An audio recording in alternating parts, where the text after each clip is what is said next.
आज रात के एपिसोड में सफाई करते हुए उसकी नजर एक काले कोट पर पड़ती है, जो उसे दर्दनाक यादें दिला देता है और उसे बेचैन कर देता है। इस बीच जया अभीरा की मदद के लिए उसका आभार व्यक्त करती है।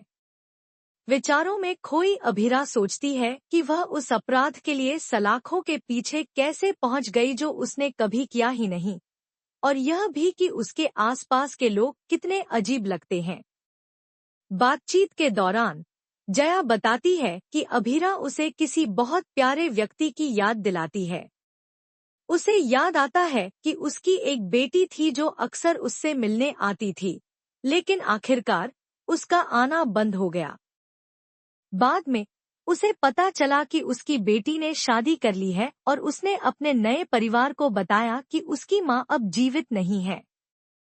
स्तब्ध अभीरा कहती है कि इस खुलासे से उसकी मां टूट गई होगी। तभी जया बताती है कि यह दिल दहला देने वाली कहानी उसकी अपनी है। वह अभीरा को चेतावनी देती है कि वह अपनी उम्मीदें ज्यादा न रखे, और आगे कहती है कि जेल से बहुत कम लोग जिंदा बाहर निकलते हैं, सिर्फ बेजान लाशें ही उन दीवारों से बाहर निकलती हैं। उधर अरमान इस डर से बेचैन हो जाता है कि कहीं अभीरा को मार तो नहीं दिया गया।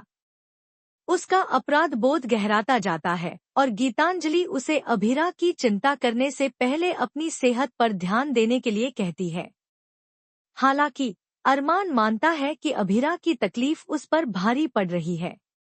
बारिश तेज होने पर वह गीतांजलि से अंदर आने को कहता है और कहता है कि अगर उसकी वजह से गीतांजलि बीमार पड़ गई तो वह अपराध बोध का बोझ नहीं उठा सकता। जेल में वापस आकर जया पूछती है कि क्या अभीरा सो पाई है।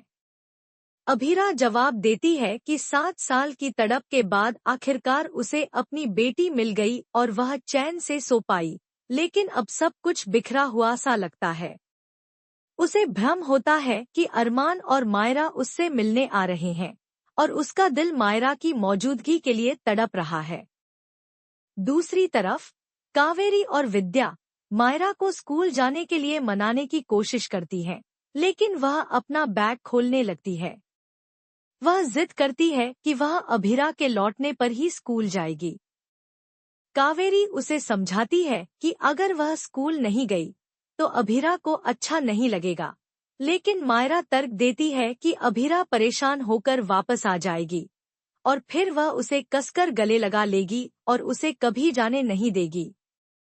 विद्या धीरे से समझाती है कि अभीरा वापस नहीं आ पाएगा, लेकिन मायरा पूछती है कि उसकी माँ कहाँ है। निराश होकर वह अपना बैग एक तरफ फेंक देती है और कहती है कि वह अभीरा और अरमान के बिना स्कूल नहीं जाएगी। तभी तान्या अपने फोन पर अंशुमान की तस्वीर देखते हुए सीढ़ियों से नीचे उतर रही होती है। मायरा का बैग गलती से तान्या के हाथ से लग जाता है, जिससे उसका फोन फिसल जाता है, जिससे तान्या को गुस्सा आ जाता है। वह मायरा को जिद्दी होने के लिए डांटती है और कहती है कि उसे कावेरी और विद्या के साथ बदतमीजी करने की इजाजत नहीं दी जानी चाहिए।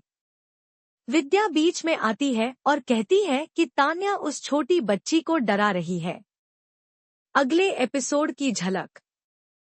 उसी समय मायरा अपना भरा हुआ बैग लिए अभीरा से मिलने के लिए जेल पहुंचने की कोशिश में सड़क पर दिखाई देती है।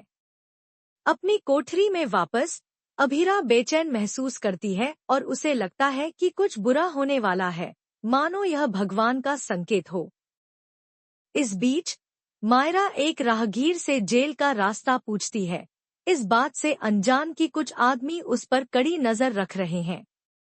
कुछ ही देर बाद वे आदमी उसे पकड़कर एक वैन में डाल देते हैं, जिससे वह बच्ची डरी हुई और असहाय हो जाती है।